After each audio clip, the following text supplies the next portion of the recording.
ginawa niya sa kanya, ay binigay sa kanya yung alak. Kasi alak naman. Hindi na lang hindi na.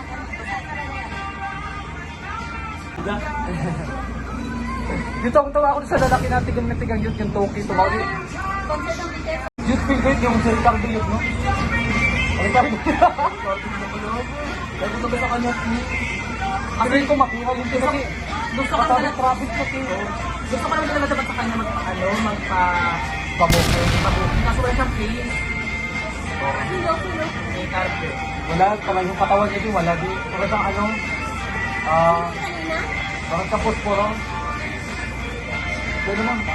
Pero bet ko yung pandak dapat. Kaso, parang ampang tumatagal. Pero gusto mo, lang sa ID na lang dapat. Tigang matigang sa bilat. Oo. Sabi ko, Grabe, diba? sabi ko, birthday sa kanya. Tumawag ka ng token sabi ko, ano yan? Ano yung palengke? Palengke ni Jim? Okay, 1K. Oo, sabi ko, last price daw to.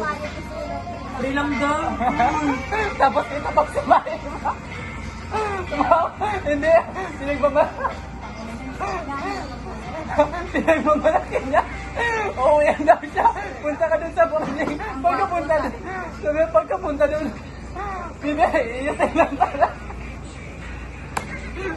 Punta lang na. 30 minutes lang daw bakla. Sabi nga? Tapos tingin uy. Wala nga place sa mga bakla, tapos siya pa.